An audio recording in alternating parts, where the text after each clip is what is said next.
ನಮ್ಮೆಲ್ಲ ಪ್ರೀತಿಯ ರೈತ ಬಾಂಧವರಿಗೆ ನಮಸ್ಕಾರ.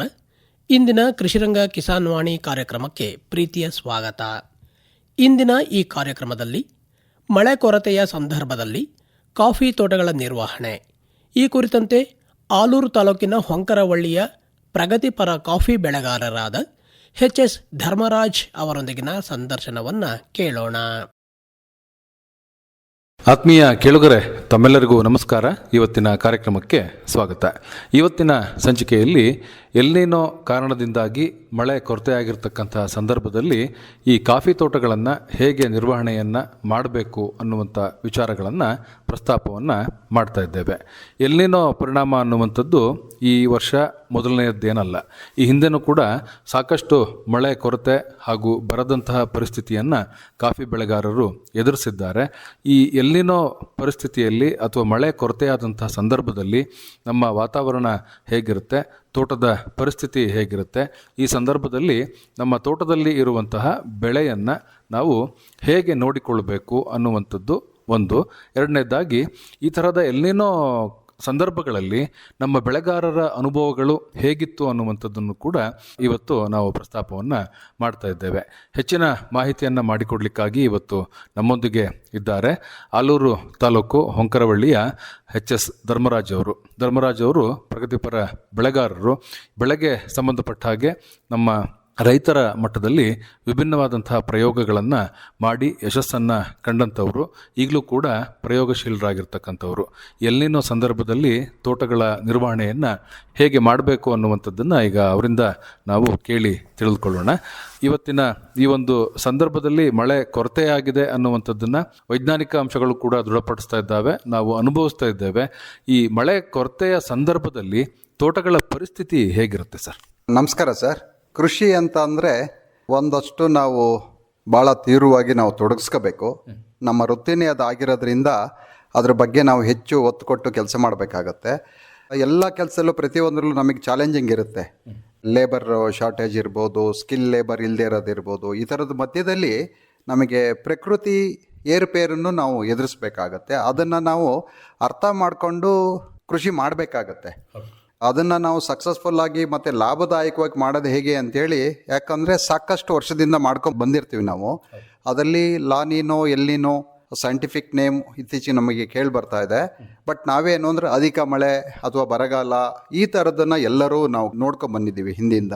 ಇದನ್ನು ನಾವು ಹಿಂದೆ ಬರಗಾಲದಲ್ಲಿ ನಾವು ಏನೇನು ಅನುಭವಿಸಿದ್ವಿ ಅದನ್ನೆಲ್ಲ ನಾವು ನಮ್ಮ ಅನುಭವದ ಪ್ರಕಾರ ಕೆಲವನ್ನ ಒಂದು ಬದಲಾವಣೆಯನ್ನು ನಾವು ಮಾಡಿಕೊಂಡು ಒಂದು ಲಾಭದಾಯಕವಾಗಿ ಹೇಗೆ ಕೃಷಿ ಮಾಡೋದು, ನಾವು ಲಾಸ್ ಆಗ್ದಂಗೆ, ನಮ್ಮ ಬೆಳೆ ನಷ್ಟ ಆಗ್ದಂಗೆ, ನಮ್ಮ ಗಿಡ ಮರಗಳು ವೀಕ್ ಆಗ್ದಂಗೆ ಏನೇನು ಮಾಡಬೇಕು ಅನ್ನೋದ್ರ ಬಗ್ಗೆ ನಾವು ಯೋಚನೆ ಮಾಡಿದಾಗ ಅದನ್ನು ನಾವು ಎದುರಿಸ್ಬೋದು ಸರ್.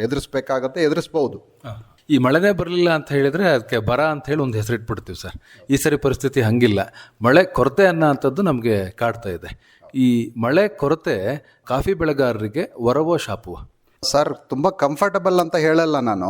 ಅದು ಭಾಳ ಇದರಿಂದ ಏನೋ ಭಾಳ ನಾವು ಬೆಳೆನೋ ಭಾಳ ಕಳ್ಕೊತೀವಿ ಅನ್ನೋ ಸ್ಟೇಟ್ಮೆಂಟು ಮಾಡಲ್ಲ. ಯಾಕೆ ಅಂದರೆ ಎಲ್ಲಿನೋ ಲಾನಿನೋ ಅಂತ ಇದರಲ್ಲಿ ನಾವು ಅದನ್ನು 10 ವರ್ಷದಿಂದ ನೋಡ್ಕೊ ಬಂದಿರೋದ್ರಿಂದ ಲಾನಿನೋದಲ್ಲಿ ನಾವು ಅತಿ ಹೆಚ್ಚು ಮಳೆನ ಕಾಣ್ತೀವಿ, ಎಲ್ನಿನೋದಲ್ಲಿ ನಾವು ಮಳೆ ಅಭಾವನ ಕಾಣ್ತೀವಿ. ಅದರಲ್ಲೂ ನಮಗೆ ಈ ಸರಿ ಇಂಡಿಯಾಗೆ ಸೂಪರ್ ಎಲ್ನಿನೋ ಅಂತ ಅಂದರೆ ಇನ್ನೂ ಭಾಳ ತೀವ್ರತೆ ಜಾಸ್ತಿ ಇರುತ್ತೆ, ಮಳೆ ಕೊರತೆ ಜಾಸ್ತಿ ಇರುತ್ತೆ ಅನ್ನೋದು ಆಗಿತ್ತು. ಅದ್ರ ಪ್ರಕಾರನೇ ಆಗಿದೆ ಸರ್. ಕಳೆದ ವರ್ಷ ಈ ಟೈಮಿಗೆ ನಮಗೆ 40 ಇಂಚು ಮಳೆ ಆಗಿತ್ತು. ಈ ವರ್ಷ ಇನ್ನೂ 15 ಇಂಚಲ್ಲಿದ್ದೀವಿ. ಅದು ಏನು ಸೈಂಟಿಫಿಕ್ ಆಗಿ ಹೇಳಿದ್ರು ಅಧ್ಯಯನ ಮಾಡಿ ಅದು ಸರಿ ಇದೆ. ಹಾಗಾಗಿ ನಿಮ್ಮ ಪ್ರಶ್ನೆ ಈಗ ಬೆಳೆ ಮೇಲೆ ಏನು ಪರಿಣಾಮ ಅಂತನಾ? ಹೌದು. ಅಂತ ಅಂದರೆ ಇದು ಒಳ್ಳೇದೋ ಕೆಟ್ಟದ್ದೋ ಈ ಪರಿಸ್ಥಿತಿ ಬೆಳೆಗಾರರಿಗೆ? ಸರ್, ಈಗ ಒಳ್ಳೇದೋ ಕೆಟ್ಟದ್ದು ಅನ್ನೋಕ್ಕಿಂತ ಪ್ರಕೃತಿ ಏನು ಕೊಡುತ್ತೆ ಅದನ್ನ ಸ್ವೀಕಾರ ಮಾಡಬೇಕು. ಅದನ್ನ ಎದುರಿಸಿ ಆ ಸಂದರ್ಭಕ್ಕೆ ತಕ್ಕನಾಗಿ ನಾವೇನು ಡಿಸಿಷನ್ ತಗೋಬೇಕು ನಮ್ಮ ಬೆಳೆ ಉಳಿಸ್ಕೊಳ್ಳೋದಕ್ಕೆ ಅನ್ನೋದ್ರ ಬಗ್ಗೆ ನಾನು ಯೋಚನೆ ಮಾಡ್ತೀನಿ. ಎಲ್ಲರೂ ಹಾಗೆ ಯೋಚನೆ ಮಾಡ್ತಾರೆ. ಈಗ ನನ್ನ ಇದು ಬರ ಮತ್ತು ಅತಿವೃಷ್ಟಿ ಅನ್ನೋದು ಅಥವಾ ಲಾನಿನೋ ಅಥವಾ ಎಲ್ನಿನೋ ಅಂತ ತಗೊಂಡ್ರೆ ನನ್ನ ಪ್ರಕಾರ ನಮಗೆ ಲಾನಿನೋಗಿಂತ ಎಲ್ನಿನೋ ಪರವಾಗಿಲ್ಲ ಸರ್. ಯಾಕೆ ಈ ಥರ ಹೇಳ್ತೀನಿ ಅಂತ ಅಂದರೆ, ನಮಗೆ ಲಾನಿನೋದಲ್ಲಿ ನಾವು ಕ್ರಾಪ್ ತಗೊಳ್ಳೋಕೆ ಕಷ್ಟ ಆಗುತ್ತೆ, ನಮ್ಮ ಹತೋಟಿನಲ್ಲಿ ಇರಲ್ಲ. ಅದು ಎಕ್ಸ್ಪ್ಲೈನ್ ಮಾಡ್ತೀನಿ ಹೇಗೆ ಅಂತೇಳಿ. ಎಲ್ನಿನೋದಲ್ಲಿ ನಮ್ಮ ಹತೋಟಿನಲ್ಲಿ ಇರುತ್ತೆ. ಇದನ್ನು ಹೇಗೆ ಅಂತ ಅಂದರೆ ಸರ್, ಮಳೆ ಕೊರತೆ ಆಗುತ್ತೆ. ಪ್ಲಾಂಟೇಶನ್ ಕ್ರಾಪ್ಗಳಿಗೆ ಎಲ್ನಿನೋ ಅಷ್ಟೊಂದು ದೊಡ್ಡ ತೊಂದರೆ ಮಾಡಲ್ಲ. ನಾನು ಹಿಂದೆ ನೋಡಿದ್ರೆ ಸರ್, ನಮ್ದು ಬೆಳೆವಾರು ನೋಡಿದ್ರೆ ನಮಗೆ ಎಲ್ಲಿನೋದಲ್ಲೇ ಕ್ರಾಪ್ ಜಾಸ್ತಿ ಆಗಿದೆ ಎಲ್ಲ ಬೆಳೆಗಾರರಿಗೂ. ಕಾರಣ ಏನಂತ ಅಂದರೆ ಸರ್, ಈಗ ಎಲ್ಲಿನೋ ಅಂತ ಅಂದರೆ ಮಳೆ ಕೊರತೆ ಆಗುತ್ತೆ, ಎಲ್ಲರ ಹತ್ರನೂ ಇರಿಗೇಷನ್ ಸಿಸ್ಟಮ್ ಇರುತ್ತೆ. ತುಂಬ ಡ್ರೈ ಗ್ಯಾಪ್ ಆದಾಗ ನಾವು ನೀರನ್ನು ಒದಗಿಸ್ತೀವಿ, ಅಲ್ಲಿ ಒಂದು ಪ್ರಾಬ್ಲಮ್ ಸಾಲ್ವ್ ಆಯಿತು ಸರ್. ಆಮೇಲೆ ಈ ಹುಳ ಉಪ್ಟೆಗಳು ಜಾಸ್ತಿ ಕಾಡ್ತವೆ, ಅದಕ್ಕೆ ನಾವು ಒಂದಷ್ಟು ಗುಣಮಟ್ಟದ ಔಷಧಿಗಳನ್ನು ನಿಯಮಿತವಾಗಿ ಇದು ಮಾಡ್ಕೊಂಡು ಅದನ್ನು ಹತೋಟಿ ತಗೋಬೋದು. ಮತ್ತು ಒಂದಷ್ಟು ನ್ಯೂಟ್ರಿಷನ್ ಚೆನ್ನಾಗಿ ನಾವು ಕೊಟ್ಟರೆ ಬೇರೆ ಟೈಮ್ಗಿಂತನೂ ಎಲ್ಲಿನೋದಲ್ಲಿ ನಮ್ಮದು ಕ್ರಾಪ್ ಜಾಸ್ತಿ ಸೆಟ್ ಮಾಡೋಕ್ಕೆ ಅವಕಾಶ ಜಾಸ್ತಿ ಇದೆ. ಅದು ದೃಢ ಆಗಿದೆ. ನಮ್ಮ ಹಿಂದಿನ ಇದ್ರ ದಾಖಲೆ ತೆಗೆದು ನೋಡಿದ್ರೆ ನಮ್ಮ ಕಾಫಿ ಪ್ಲಾಂಟೇಶನಲ್ಲಿ ಎಲ್ಲಿನೋದಲ್ಲೇ ಕ್ರಾಪ್ ಆಗಿರೋದು ಯಾವುದು ಕಾಫಿ ಮತ್ತು ಅಡಿಕೆ ಈ ಥರದವು. ಬಟ್ ಪೆಪ್ಪರಲ್ಲಿ ಸ್ವಲ್ಪ ಹಿನ್ನಡೆ ಆಗುತ್ತೆ. ಅದಕ್ಕೆ ಯಾಕೆ ಅಂದರೆ ಅದಕ್ಕೊಂದು ಪೂರಕವಾದ ವಾತಾವರಣ ಬೇಕು. ಉದಾಹರಣೆಗೆ ಹೈ ಟೆಂಪ್ರೇಚರ್ ಲಾಂಗ್ ಟೈಮ್ ಆದಾಗ ಅದು ಸ್ವಲ್ಪ ಬೆಳೆ ನಷ್ಟ ಆಗುತ್ತೆ, ಬಟ್ ಬಳ್ಳಿ ಸಾಯಲ್ಲ, ಅಲ್ಲಿ ಮತ್ತೆ ಸೇಫ್ ಆಗ್ತೀವಿ ನಾವು. ಈ ಹಿಂದಿನ ಎಲ್ನಿನೋ ಸುಮಾರು ತಾವು ನೋಡಿದ್ದೀರಾ, ಆ ಸಂದರ್ಭಗಳು ಹೇಗಿತ್ತು, ನಿಮ್ಮ ಅನುಭವಗಳು ಹೇಗಿತ್ತು ಅನ್ನೋಂಥದ್ದನ್ನು ಹಂಚ್ಕೊಳ್ಳಿ. ಓಕೆ, ಈಗ ಲಾನಿನೋ ಅಂತ ಅಂದರೆ ಸರ್, ಈಗ ಲಾನಿನೋ ಎಲ್ಲಿನೋ ನಂದ ಈ ಮಳೆ ಇದನ್ನು ತೆಗೆದಾಗ ನೋಡಿದಾಗ ಇದು 3 ವರ್ಷ 4 ವರ್ಷ ಇರುತ್ತೆ ಸರ್. ಇದು ಈಗ ಎಲ್ಲಿನೋ ಅಂದರೆ ನಮಗೆ ಈ ವರ್ಷಕ್ಕೆ ಮುಗಿಯಲ್ಲ ಸರ್, ಇನ್ನೊಂದು 3 ವರ್ಷ ಇದದ್ದು ಇರುತ್ತೆ. ಮತ್ತೆ ವಾಪಸ್ ಈಗ ಯಾರು ರೈನ್ ಇದನ್ನು ಬರಿತಾ ಇರ್ತಾರಲ್ಲ ಸರ್, ಬುಕ್ ತೆಗೆದು ನೋಡ್ರೆ ಗೊತ್ತಾಗುತ್ತೆ. ಪ್ರತಿ 3ರಿಂದ 4 ವರ್ಷಕ್ಕೊಂದ್ಸರಿ ಅಧಿಕ ಮಳೆ ಕಮ್ಮಿ ಮಳೆ ಈ ಥರದನ್ನು ಅದನ್ನು ಗಮನಿಸ್ಬೋದು ಅವರು. ಅದನ್ನೇ ಸೈಂಟಿಫಿಕ್ ಆಗಿ ಎಲ್ಲಿನೋ ಲಾನಿನೋ ಅಂತ ಹೇಳ್ತಾರೆ. ಲಾನಿನೋದಲ್ಲಿ ನಾವು ತುಂಬ ಸಫರ್ ಆಗ್ತೀವಿ ಸರ್. ಯಾಕೆ ಅಂತ ಅಂದರೆ ಈಗ ನಮಗೆ ಅಧಿಕವಾಗಿ ವೆಟ್ ಫಿಟ್ ಆದಾಗ ನಿಮಗೆ ಗೊತ್ತಿರೋ ಹಾಗೆ ಫಂಗಲ್ ಇನ್ಫೆಕ್ಷನ್ ಜಾಸ್ತಿ ಆಗುತ್ತೆ, ಅದು ಸಾಮ್ರಾಜ್ಯನೇ ಸ್ಥಾಪನೆ ಮಾಡುತ್ತೆ. ನಮ್ಮ ಹತೋಟಿ ತೊಗೊಳಕ್ಕೆ ಕಷ್ಟ ಆಗುತ್ತೆ. ಆಯಿತು, ಅದಕ್ಕೆ ನಾವೇನಾದ್ರು ಹತೋಟಿ ತೊಗೋಬೇಕು ಅಂದರೆ ಎಡೆಬಿಡದೆ ಮಳೆ ಸುರಿತಾ ಇರುತ್ತೆ, ನಾವು ಅಲ್ಲಿ ಹೋಗಿ ಕೆಲಸ ಮಾಡೋಕ್ಕಾಗಲ್ಲ, ಗಾಳಿ ಇರುತ್ತೆ ತುಂಬ, ಕೆಲಸ ಮಾಡೋಕ್ಕಾಗಲ್ಲ, ಮತ್ತು ನ್ಯೂಟ್ರಿಷನ್ ಕೊಡೋಕ್ಕಾಗಲ್ಲ. ನ್ಯೂಟ್ರಿಷನ್ ಬೇಗ ಲೀಚ್ ಔಟ್ ಆಗಿ ಗಿಡ ಬೇಗ ಸೊರಗುತ್ತೆ. ಅದಕ್ಕೆ ನಾವು ಸರಿಯಾದ ನ್ಯೂಟ್ರಿಷನ್ ಕೊಟ್ಟು ಸರಿ ಮಾಡ್ಕೊಳ್ಳೋಣ ಅಂದರೆ ಅಲ್ಲಿ ಹೋಗೋಕ್ಕೆ ಅವಕಾಶ ಇರಲ್ಲ.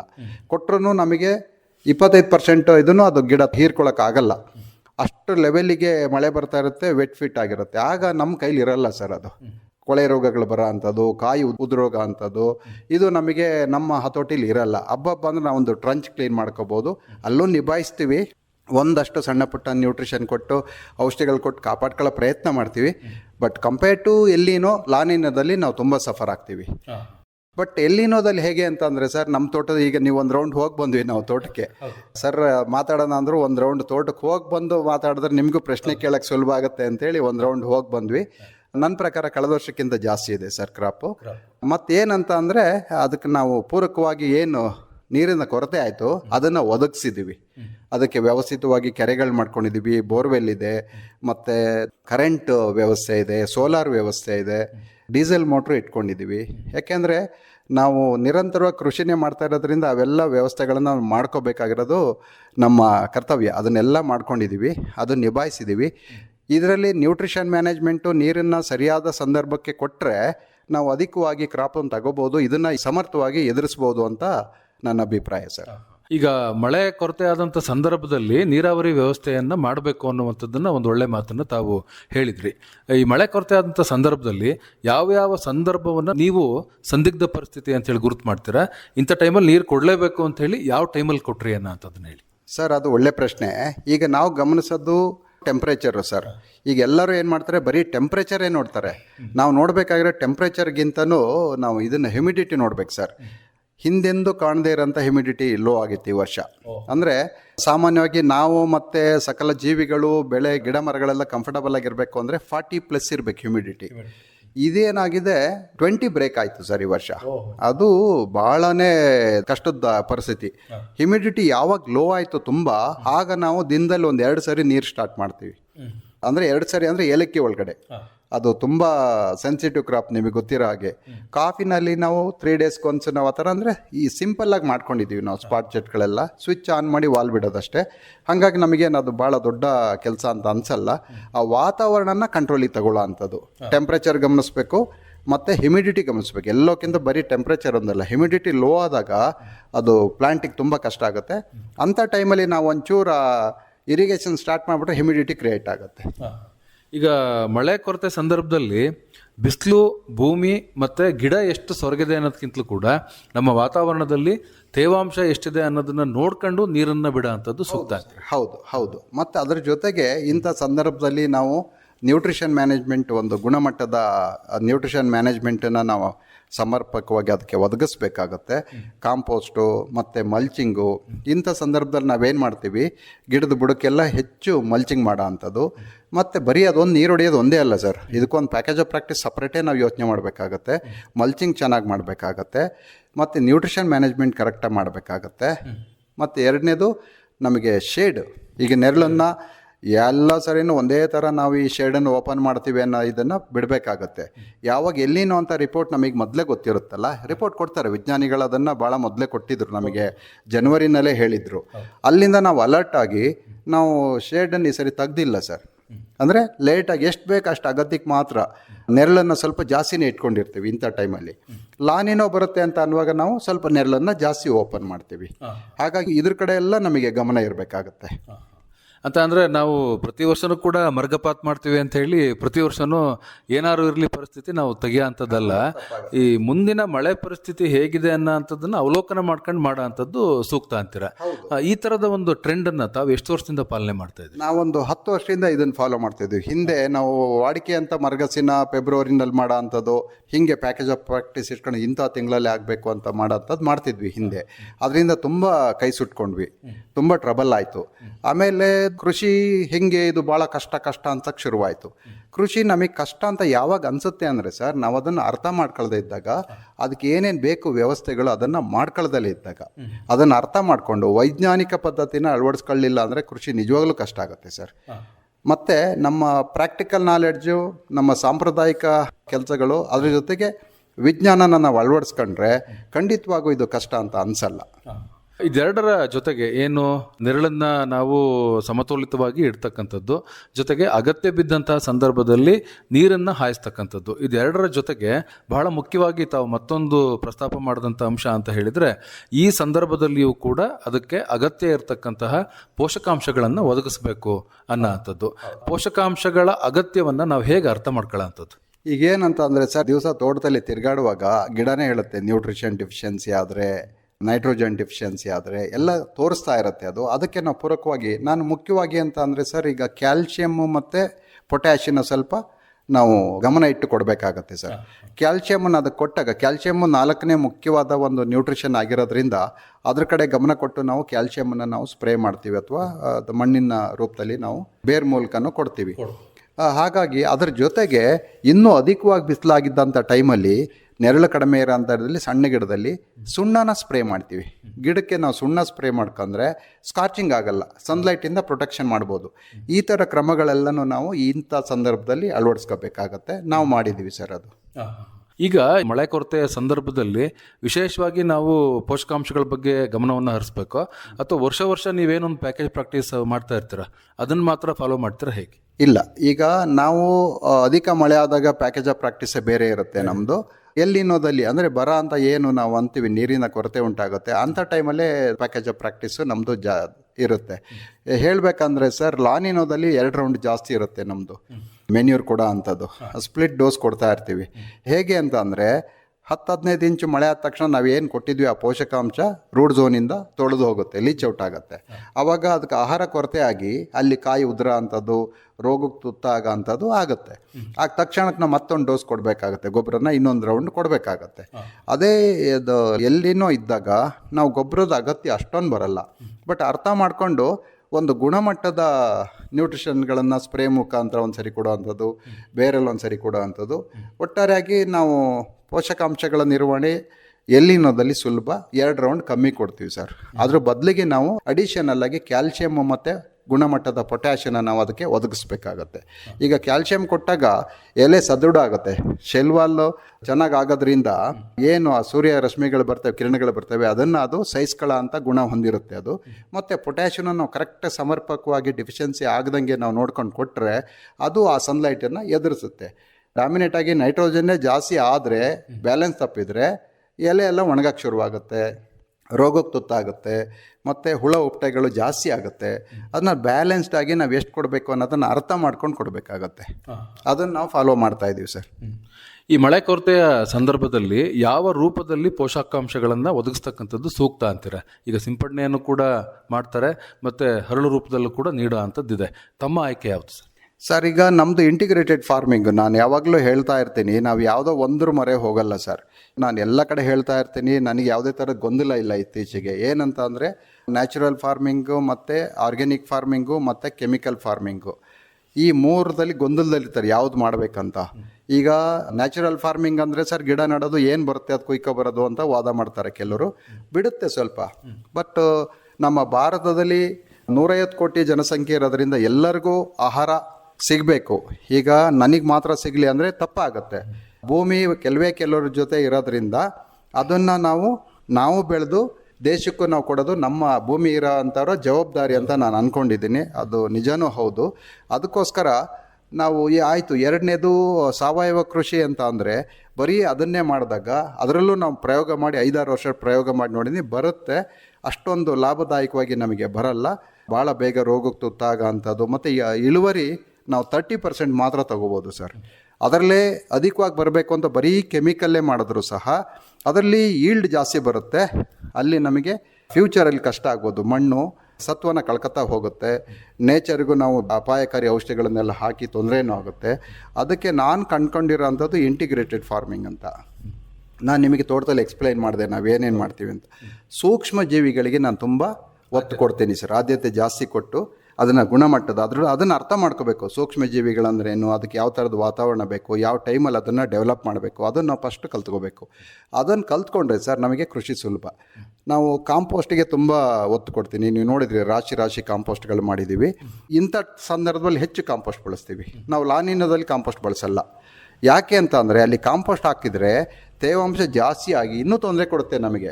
ಮಳೆ ಜಾಸ್ತಿ ಇರೋ ಟೈಮಲ್ಲಿ ಈ ಏನು ಡ್ರೈ ಸ್ಪೆಲ್ ಇರುತ್ತೆ, ಇಂಥ ಟೈಮಲ್ಲಿ ನಾವು ಕಾಂಪೋಸ್ಟನ್ನು ಅಧಿಕವಾಗಿ ಬಳಸ್ತೀವಿ. ಇದೊಂದು ಮುಖ್ಯವಾದ ಪಾಯಿಂಟು ಸರ್. ಈಗ ನಾವು ಪ್ರತಿ ವರ್ಷ ಕಾಂಪೋಸ್ಟ್ ಬಳಸ್ತೀವಿ ಅಂಥೇಳಿ ನೀವು ಅಧಿಕವಾಗಿ ಮಳೆ ಇರೋ ಅಂಥ ಟೈಮಲ್ಲಿ ನೀವು ಕಾಂಪೋಸ್ಟ್ ಬುಡಕ್ಕೆ ಹಾಕಿದ್ರೆ ಅಲ್ಲಿ ವೆಟ್ ಫಿಟ್ ಇನ್ನೂ ಜಾಸ್ತಿ, ಅಂದರೆ ಆರ್ಗ್ಯಾನಿಕ್ ಕಾರ್ಬನ್ ಜಾಸ್ತಿ ಇರೋದ್ರಿಂದ ತೇವಾಂಶ ಜಾಸ್ತಿ ಹಿಡಿದಿಟ್ಕೊಳ್ಳುತ್ತೆ, ನಮಗೆ ಬೇರ್ಕೊಳೆ ಜಾಸ್ತಿ ಆಗುತ್ತೆ. ಅದೇ ಮಳೆ ಕಡಿಮೆ ಇರುವಾಗ ಬುಡಕ್ಕೆ ಒಂದು ಹೊದಿಕೆ ಥರ ನಾವು ಕಾಂಪೋಸ್ಟನ್ನು ಹಾಕಿದಾಗ ಭಾಳ ಚೆನ್ನಾಗಿ ಯೂಸ್ ಆಗುತ್ತೆ. ಅದಕ್ಕೆ ನಾವು ಟ್ರೈಕೋಡರ್ಮಾ, ಸೋಡೋಮೋನಾಸ್ ಇದನ್ನೆಲ್ಲ ಸೇರಿಸಿ ಒಟ್ಟಾರೆಯಾಗಿ ಸೂಕ್ಷ್ಮ ಜೀವಿಗಳು ಇದನ್ನೆಲ್ಲ ನಾವು ಅದಕ್ಕೆ ಸಮರ್ಪಕವಾಗಿ ಅದನ್ನು ಸೇರಿಸ್ತೀವಿ. ಅದ್ರ ಜೊತೆಗೆ ಗುಣಮಟ್ಟದ ಗೊಬ್ಬರಗಳನ್ನು ಉಪಯೋಗಿಸ್ತೀವಿ. ಅದು ಗ್ಯಾಪ್ ಇರುತ್ತೆ. ಯಾಕೆಂದರೆ ಸೂಕ್ಷ್ಮ ಜೀವಿಗಳು ಯಾವಾಗ ಕೊಡಬೇಕು, ನಾವು ಗೊಬ್ಬರ ಯಾವಾಗ ಕೊಡಬೇಕು, ಯಾವ ಭಾಗದಲ್ಲಿ ಕೊಡಬೇಕು ಅನ್ನೋದನ್ನೆಲ್ಲ ಅರ್ಥ ಮಾಡ್ಕೊಂಡು ನಾವು ಮಾಡ್ತಾಯಿದ್ದೀವಿ. ಅದ್ರ ಸಕ್ಸಸ್ ಆಗಿದ್ದೀವಿ. ಅದ್ರ ಜೊತೆಗೆ ನಾನು ತೋರಿಸ್ತೇನೆ, ನಾನು ಒಂದು ಪಾಯಿಂಟ್ ಮಾಡ್ಕೊಂಡಿದ್ದೀನಿ. ಅದು ಮೊದಲೇನು ಮಾಡ್ತಾಯಿದ್ವಿ, ಬ್ಯಾರ್ಲಲ್ಲಿ ಮಾಡಿಕೊಂಡು ತಗೊಂಡೋಗಿ ಬುಡಕ್ಕೆ ಹುಯ್ರಿ ಅಂತ ಕೊಡ್ತಾಯಿದ್ವಿ. ಅದು ಬಿಗ್ ಟಾಸ್ಕ್ ನಮಗೆ. ಅದು 1 ಎಕರೆ 2 ಎಕರೆ ಅಥವಾ 5 ಎಕರೆವರೆಗೂ ಅದನ್ನು ನಿಭಾಯಿಸ್ಬೋದು. ಇದನ್ನು ಅಷ್ಟು ಜನ ಬಿಟ್ಕೊಂಡು ನಾವು ಮಾಡೋಕ್ಕಾಗಲ್ಲ. ಮತ್ತು ಆ ಕೆಲಸಕ್ಕೆ ಜನಗಳು ಸ್ವಲ್ಪ ಕಿರಿಕಿರಿ ಮಾಡ್ಕೊಳ್ತಾರೆ. ಆ ಗಂಜಲ ಇದನ್ನೆಲ್ಲ ತಗೊಂಡೋಗಿ ಜೀವಾಮೃತ ಹುಯ್ರಿ ಅಂತ ಅಂದರೆ ಕೆಲವ್ರು ಬರೋದೇ ಇಲ್ಲ. ಈ ಥರ ಮಾಡ್ತಾರೆ. ಅದು ನಮಗೆ ವರ್ಕೌಟು ಆಗಲ್ಲ ಸರ್, ತುಂಬ ಖರ್ಚು ಬರುತ್ತೆ. ಅದಕ್ಕೆ ನಾನೇನು ಕಂಡ್ಕೊಂಡಿದ್ದೀನಿ ಅಂದರೆ ಒಂದು ಚಿಕ್ಕದೊಂದು ಪಾಂಡ್ ಮಾಡಿ HDP ಲೈನರ್ದೊಂದು ಇದನ್ನು ಮಾಡಿ ಅದಕ್ಕೆ ನೀರು ತುಂಬಿಕೊಂಡು 2000 ಲೀಟ್ರದ್ದು ಒಂದು ಟ್ಯಾಂಕ್ ಇದೆ ಸರ್, ಅದು ಜೀವಾಮೃತ ಟ್ಯಾಂಕ್ ಇದೆ. ಅದ್ರಲ್ಲಿ ಮಾಡ್ಕೊಂಡು ಫಿಲ್ಟ್ರ್ ಮಾಡಿ ಅದಕ್ಕೆ ಬಿಟ್ಟು ಅಲ್ಲಿಂದ ಸ್ಪ್ರಿಂಕ್ಲರಿಗೆ ಕನೆಕ್ಟ್ ಮಾಡ್ತೀವಿ. ನಮ್ಮ ಅಷ್ಟು ಭೂಮಿಗೆ ನಮಗೆ ಅದಕ್ಕೆ ಸೂಕ್ಷ್ಮ ಜೀವಿಗಳು ಈಸಿಯಾಗಿ ತಲುಪ್ತವೆ. ಅದಲ್ಲದೆ ಮತ್ತೆ ನಾವು ಹರಳು ರೂಪದಲ್ಲೂ ಕೊಡ್ತೀವಿ. ಅಂದರೆ ಈಗ ಕಾಫಿ ಹಸ್ಕಲ್ ಮಾಡಿರ್ತಾರೆ, ಆ ಥರದ್ದು ತೊಗೊಬಂದು ಕಾಂಪೋಸ್ಟಿಗೆ ಮಿಕ್ಸ್ ಮಾಡಿ ಅಲ್ಲೂ ಕೊಡ್ತೀವಿ. ಅದ್ರ ಜೊತೆಗೆ ಬರೀ ಆರ್ಗ್ಯಾನಿಕ್ಕೇ ಮಾಡ್ಕೊಂಡಿರ್ತೀವ, ಇಲ್ಲ, ಅದು ಸಾಕಾಗೋಲ್ಲ, ಅದು ಸ್ಲೋ ಆಗಿ ಅಪ್ಟೇಕ್ ಆಗುತ್ತೆ. ಅದ್ರ ಜೊತೆಗೆ ಏನು ಮಾಡ್ತೀವಿ, ನಾವು ಗುಣಮಟ್ಟದ ಗೊಬ್ಬರಗಳನ್ನು ಆಯ್ಕೆ ಮಾಡ್ಕೊಂಡು ಅಧಿಕವಾಗಿ ಕೊಡಲ್ಲ. ಉದಾಹರಣೆಗೆ ಒಂದು ರೌಂಡಿಗೆ 300-400 ಗ್ರಾಮ್ ಕೊಡ್ತಾರೆ ಕೆಲವರು ಒಂದು ರೌಂಡಿಗೆ. ನಾನು ಕೊಡೋ ಅಂಥದ್ದು ಅರೇಬಿಕಾಗೆ 150 ಗ್ರಾಮ್ ಒಂದು ರೌಂಡಿಗೆ, ರೋಬಸ್ಟಾಗೆ 200 ಗ್ರಾಮ್, ಅಡಿಕೆಗೆ 200 ಗ್ರಾಮ್, ಕಾಳು ಮೆಣಸಿಗೆ ದೊಡ್ಡ ಬಳ್ಳಿಗೆ 200 ಗ್ರಾಮ್. ಈ ಥರದ್ದು 4 ಕಂತಲ್ಲಿ NPK ಕೊಡ್ತೀನಿ. ಅದರಲ್ಲೂ ಮತ್ತೆ ನಾನು ಹೇಳ್ತಾ ಇದ್ದೀನಿ ಗುಣಮಟ್ಟದ ಗೊಬ್ಬರಗಳು ಅಂತ. ಯಾಕೆ ಅಂತ ಅಂದರೆ ಸರ್, ಈಗ ನಾನು ಯೂರಿಯಾ ಬಳಸ್ತಲೇ 11 ವರ್ಷ ಆಯಿತು, 12ನೇ ವರ್ಷ ಈಗ ಯೂರಿಯಾ ಬಳಸೇ ಇಲ್ಲ ನಾನು. ಅಂದರೆ ಅದು ಬೆಳೆ ಚೆನ್ನಾಗಿ ಬರುತ್ತೆ. ನಾನು ನೋಡಂಗೆ ಸರ್, ಅದು ಹಾಕಿದಾಗ ತುಂಬ ಸ್ಕಾರ್ಚಿಂಗ್ ಮಾಡುತ್ತೆ. ಉದಾಹರಣೆಗೆ ನೀವು ಗಮನಿಸಬೇಕು ಅಂತಂದರೆ ಹಳ್ಳಿನ ಮೇಲೆ ಗೊಬ್ಬರ ಹಾಕಿ ಸುಟ್ಟೋಗಿರುತ್ತೆ. ಅಂದರೆ ನಾವು ಅರ್ಥ ಮಾಡ್ಕೋಬೇಕಾಗಿರೋದು ಅಂದರೆ ಆ ಮಣ್ಣಿಗೂ ಅಷ್ಟೇ ಹಾನಿ ಮಾಡುತ್ತೆ ಅಂತ. ಕೆಲವು ವಿಜ್ಞಾನಿಗಳು ಹೇಳ್ತಾರೆ ಯೂರಿಯಾನ ಜಾಸ್ತಿ ಬಳಸಬೇಡಿ ಅಂತ. ಅದಕ್ಕೆ ನಾನು ಜಾಸ್ತಿ ಅನ್ನೋಕ್ಕಿಂತ ನಾನು ಬಿಟ್ಟಿದ್ದೀನಿ. ಹಂಗಾದ್ರೆ ನೈಟ್ರೋಜನ್ ಮೂಲ ಯಾವುದು ಅಂತ ಅಂದರೆ ನಮಗೆ ಬೇರೆ ಅಮೋನಿಕಲ್ ಫಾರ್ಮಲ್ಲಿ ಇರುತ್ತೆ. ಸುಫಲ ಅಂತ ತೊಗೊಂಡ್ರೆ 15% ನೈಟ್ರೋಜನ್ ಇದೆ, ಸಂಪೂರ್ಣ ಅಂತ ತೊಗೊಂಡ್ರೆ 19% ನೈಟ್ರೋಜನ್ ಇದೆ. ಅಷ್ಟು ಸಾಕಾಗುತ್ತೆ ಸರ್. ಅದಕ್ಕೆ 20 ಕೊಡ್ತೀವಿ, ಅದರಲ್ಲೂ ಇದೆ. ಜೊತೆಗೆ ನಾವು ಕ್ಯಾಲ್ಶಿಯಂ ನೈಟ್ರೇಟು, ಅದು ಸ್ಕಾರ್ಚಿಂಗೇ ಮಾಡಲ್ಲ ಅದು, ಮತ್ತು ತುಂಬ ಸ್ಪೀಡಾಗಿ ಅಪ್ಟೇಕ್ ಆಗುತ್ತೆ. ಸಣ್ಣ ಪ್ರಮಾಣದಲ್ಲಿ ಒಂದು 50ರಿಂದ 75 ಗ್ರಾಮ್ ಅದನ್ನು ವರ್ಷದಲ್ಲಿ 1 ಅಥವಾ 2 ಬಾರಿ ಕೊಡ್ತೀವಿ. ಇನ್ನು ಮಿಕ್ಕಿದ್ದಂತೆ ಸ್ಪ್ರೇ ರೂಪದಲ್ಲಿ ಹೆಚ್ಚು ನಾವು ಪೋಷಕಾಂಶಗಳನ್ನು ಒದಗಿಸ್ತೀವಿ. ಉದಾಹರಣೆಗೆ ಕ್ಯಾಲ್ಶಿಯಮ್ಮು, ಬೋರಾನು ಇದನ್ನೆಲ್ಲ ನಾವು ಎಲೆ ಮುಖಾಂತರ ಕೊಡೋದಕ್ಕೆ ಪ್ರಯತ್ನ ಮಾಡ್ತೀವಿ. ಈ ಸೂಕ್ಷ್ಮ ಪೋಷಕಾಂಶಗಳು ಭಾಳ ಮುಖ್ಯ. ಮತ್ತು ಇಲ್ಲಿ ಹೇಳಬೇಕಂದ್ರೆ ಸರ್, NPKಗೆ ಆದ್ಯತೆ ಕೊಡ್ತಾ ಇದ್ದಾರೆ ಎಲ್ಲ, ಮತ್ತು ಸೂಕ್ಷ್ಮ ಪೋಷಕಾಂಶಗಳಿಗೆ ಒಂದಷ್ಟು ಜನ ಆದ್ಯತೆ ಕೊಡ್ತಾ ಇದ್ದಾರೆ. ಸೆಕೆಂಡರಿ ನ್ಯೂಟ್ರಿಯೆಂಟಿಗೆ ಆದ್ಯತೆ ಕೊಡ್ತಾ ಇಲ್ಲ. ಅದು ಯಾಕೆ ಅಂತ ನಂಗೆ ಇವತ್ತು ಅರ್ಥ ಆಗ್ತಾ ಇಲ್ಲ. ಬಟ್ ಅತಿ ಮುಖ್ಯವಾಗಿ NPK ಅಷ್ಟೇ ಮುಖ್ಯ. Secondary nutrient calcium, magnesium, sulphur ಇದನ್ನು ಕಡೆಗಣಿಸಿದ್ದಾರೆ ತುಂಬ ಜನ. ಅದರಿಂದ ತುಂಬ ಕ್ರಾಪ್ ಕಳ್ಕೊತಾ ಇದ್ದಾರೆ. ಸಣ್ಣ ಪ್ರಮಾಣದಲ್ಲಿ ವರ್ಷದಲ್ಲಿ 2 ಸರಿ 50 ಗ್ರಾಮಿಂದ 100 ಗ್ರಾಮ್ ಥರ ನೀವು ಸೆಕೆಂಡ್ರಿ ನ್ಯೂಟ್ರಿಯೆಂಟನ್ನು ಬಳಕೆ ಮಾಡಿದ್ದೇ ಆಗಿದ್ದಲ್ಲಿ ನಿಮ್ಮ ಕ್ರಾಪ್ 30% ಜಾಸ್ತಿ ಆಗುತ್ತೆ. ಅದು ನಾವು ಗುಣಮಟ್ಟದ ಗೊಬ್ಬರಗಳನ್ನೇ ಕೊಟ್ಕೊಂಡು ಹೋಗಬೇಕಾಗತ್ತೆ. ಎರಡನೇದು ಸರ್, ನಾನು ನೈಟ್ರೋಜನ್ ಹೇಳಿದ್ನಲ್ಲ ಯೂರಿಯಾ ರೂಪದಲ್ಲಿ ತಗೊಳ್ಳಲ್ಲ ಅಂತ, ಹಾಗೆಯೇ ಪೊಟ್ಯಾಶು ನಾವು MOP ರೂಪದಲ್ಲಿ ಬಳಸ್ತಲೇ 4 5ನೇ ವರ್ಷ ಈಗ ನಾವು MOP ತಗೋತಾ ಇಲ್ಲ. ಅದು ತುಂಬ ಮಣ್ಣನ್ನು ಡ್ಯಾಮೇಜ್ ಮಾಡೋದ್ರಲ್ಲಿ ಅದು ಒಂದು ಗೊಬ್ಬರ. ಒಳ್ಳೆ ಸೋರ್ಸು ನಮಗೆ ಪೊಟ್ಯಾಶು, ಒಳ್ಳೆ ಸೋರ್ಸೇ. ಅಂದರೆ ಕ್ರಾಪ್ ಬರೋದ್ರಲ್ಲಿ ಯಾವುದೇ ಥರದ ಸಮಸ್ಯೆ ಇಲ್ಲ. ಬಟ್ ಮಣ್ಣು ಹಾಳು ಮಾಡೋದ್ರಲ್ಲಿ ಭಾಳ ಯೂರಿಯಾ ಬಿಟ್ಟರೆ ಅದೇ. ಹಾಗಾಗಿ ನಾವು ಅದನ್ನು ನಾವು ನಿಲ್ಲಿಸಿದ್ದೀವಿ. ಅದ್ರ ಬದಲಿಗೆ ನಾವು SOPನ ಯೂಸ್ ಮಾಡ್ತಾಯಿದ್ದೀವಿ. SOP ಕೆಮಿಕಲ್ ಆದರೂ ಈ ಮಟ್ಟಿಗೆ ಹಾರ್ಶ್ ಕೆಮಿಕಲ್ ಅಲ್ಲ. ಹಾಗಾಗಿ ಇದನ್ನು ನಾವು ಅರ್ಥ ಮಾಡಿಕೊಂಡು ಮೈಲ್ಡ್ ಆಗಿರೋ ಅಂಥವನ್ನೇ ನಾವು ಬಳಸ್ತಾ ಇದ್ದೀವಿ. ಕಾಸ್ಟ್ ಸ್ವಲ್ಪ ಜಾಸ್ತಿ ಆಗೇ ಆಗುತ್ತೆ. ಬಂದಿದ್ದೆಲ್ಲ ಲಾಭನೇ ಆಗಬೇಕು ನಮಗೆ ಅಂತ ನೋಡೋಕ್ಕಾಗಲ್ಲ. ನಾವು ಮಣ್ಣಿನ ಗುಣಮಟ್ಟನ ನೋಡ್ಕೋಬೇಕಾಗತ್ತೆ ಸರ್. ಪೋಷಕಾಂಶದ ಜೊತೆಗೆ ಔಷಧಿಗಳನ್ನು ಬಳಸುವಾಗ ನಾವು ಒಂದು ಇನ್ಸೆಕ್ಟಿಸೈಡ್ ಇರ್ಬೋದು, ಸಾಧ್ಯವಾದಷ್ಟು ಗ್ರೀನ್ ಲೇಬಲಲ್ಲಿರೋದನ್ನೇ ನಾವು ಇತ್ತೀಚೆಗೆ ಅಳವಡಿಸ್ಕೊತಾ ಇದ್ದೀವಿ. ಯಾಕೆಂದರೆ ನಾವು ಬೆಳೆಯೋಂಥ ಬೆಳೆಯಲ್ಲಿ ರೆಸಿಡ್ಯೂ ಬರಬಾರ್ದು, ವಿಷ ಕ್ಯಾರಿ ಆಗಬಾರ್ದು.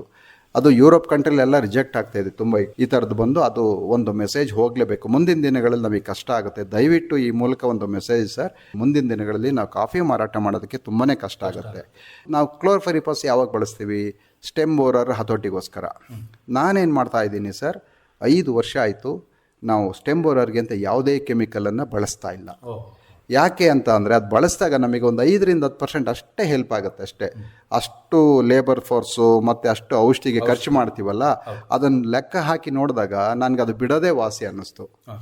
ಕಾಂಡಕೊರಕ ಹೆಂಗೆ ನೀವು ನಿರ್ವಹಣೆ ಮಾಡ್ತೀರಿ? ನಾನೇನು ಕಂಡ್ಕೊಂಡಿದ್ದೀನಿ ಅಂತ ಅಂದರೆ ಸರ್, ನೀವು ನೋಡಿದ್ರಲ್ಲ ನಮ್ದೇನೋ ಬೋರರ್ ಕಾಣ್ತಾ ನಿಮಗೆ? ಬೋರರ್ ಇದ್ದರೆ ಗಿಡ ಅಲ್ಲಲ್ಲೇ ಖಾಲಿ ಕಾಣಬೇಕಲ್ವಾ? ನಮ್ಮ ಗಿಡದಲ್ಲಿ ನಮಗೆ ಒಂದು ಎಕರೆಗೆ ಒಂದು 5 ಗಿಡನೂ ಸಿಕ್ಕಿಲ್ಲ ಸರ್. ಇಂಥ ಕ್ಲೈಮೇಟಲ್ಲೂ ಸಿಕ್ಕಿಲ್ಲ ಈ ವರ್ಷ. ಅದಕ್ಕೆ ನಾವೇನು ಮಾಡಿದ್ವಿ, ಪದೇ ಪದೇ ಇರಿಗೇಷನ್ ಮಾಡೋ ಅಂಥದ್ದು, ತಂಪಾಗಿ ಇಟ್ಕೊಳ್ಳೋ ಅಂಥದ್ದು, ಶೇಡನ್ನು ಜಾಸ್ತಿ ಇಟ್ಕೊಳ್ಳೋ ಅಂಥದ್ದು ಇಂಥ ಸಂದರ್ಭದಲ್ಲಿ. ಅದಕ್ಕಿಂತನೂ ನನಗೆ ಸಕ್ಸಸ್ ಆಗಿರೋದು ಏನಂತ ಅಂದರೆ ಸರ್, 4-5 ವರ್ಷದವರೆಗೂ ನಮಗೆ ಸ್ಟೆಮ್ ಬೋರರ್ದು ಹಾವಳಿ ಇರಲ್ಲ ಸಾಮಾನ್ಯವಾಗಿ. ಅದರ ನಂತರ ಕಾಡಕ್ಕೆ ಶುರುವಾಗುತ್ತೆ. ನಾವು 7-8 ವರ್ಷ ಆಗಿರೋ ಗಿಡ ಏನು ಮಾಡಿದ್ವಿ, ನಾವು 1.5 ಹೈಟಿಗೆ ಕಾಲಪ್ ಪ್ರೂನ್ ಮಾಡಿದ್ದೀವಿ. ಒಂದು ಒಳ್ಳೆ ಕ್ರಾಪ್ ಆದಾಗ ಅದನ್ನು ನಾವು ಕಟ್ ಮಾಡಿಬಿಡ್ತೀವಿ. ಕಟ್ ಮಾಡಿ ಹೊಸ ಚಿಗುರುಗಳನ್ನ ಬಿಡ್ತೀವಿ. 2ರಿಂದ 3 ಚಿಗುರು ಬಿಟ್ಕೊಂಡಿದ್ದೀನಿ ಅರೇಬಿಕಾದಲ್ಲಿ. 3 ಸಕ್ಕರ್ ಬಿಟ್ಕೊಂಡು ಅದನ್ನು 6 ಅಡಿಗೆ ನಿಯಂತ್ರಣ ಮಾಡ್ಕೊಂಡಿದ್ದೀನಿ. ಅದರಲ್ಲಿ ಏನಾಗುತ್ತೆ, ನಮಗೆ ಗಿಡದ ಫೋಲಿಯೇಜು ಜಾಸ್ತಿ ಆಗಿ ಈಲ್ಡು ಜಾಸ್ತಿ ಆಯಿತು.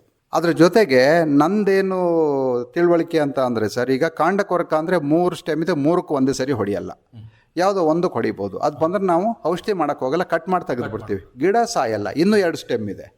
ಅಥವಾ ಕೆಲವ್ರು ಕೇಳ್ಬೋದು ಬುಡಕ್ಕೆ ಹೊಡೋದ್ರೆ ಅಂತ. ಬುಡಕ್ಕೆ ಸ್ಟೆಮ್ ಬೋರರ್ ಬಂದರೆ ಅದು 1000ಕ್ಕೆ 1-2 ಇರ್ಬೋದು ಸರ್. ಅದ ನಂತರ ಕಿತ್ಬಿಟ್ಟು ಹೊಸ ಗಿಡ ಹಾಕೋತೀವಿ. ನನ್ನ ಪ್ರಕಾರ ಇದು ಸ್ಟೆಮ್ ಬೋರರ್ಗೆ ಸೊಲ್ಯೂಷನ್ ಸಿಕ್ಕಿದೆ. ಎಲ್ಲರೂ ಇದನ್ನು ಒಂದು ಟ್ರಯಲ್ ಅಂತ ಮಾಡಿಕೊಂಡ್ರೆ ಇದರಿಂದ ಇದು ಭಾಳ ದೊಡ್ಡದಾಗಿ ಕಾಡ್ತಾ ಇದೆ ಸರ್ ಅರೇಬಿಕಾ ಬೆಳೆಗಾರರನ್ನು. ಈ ಮೆಥಡ್ ಫಾಲೋ ಮಾಡಿದ್ರೆ ಈ ಪ್ರಾಬ್ಲಮಿಂದ ಆಚೆ ಬರ್ಬೋದು. ಇನ್ನು ಸೆಕೆಂಡರಿ ನ್ಯೂಟ್ರಿಯೆಂಟ್ ಬಗ್ಗೆ ಭಾಳ ಒತ್ತು ಕೊಟ್ಟು ಹೇಳ್ತಾ ಇದ್ರಿ ಸರ್. ಅದರ ಬಳಕೆಯನ್ನು ಮಾಡುವ ಮೂಲಕ ನಾವೇನೇನು ಅನುಕೂಲವನ್ನು ಮಾಡ್ಕೋಬಹುದು?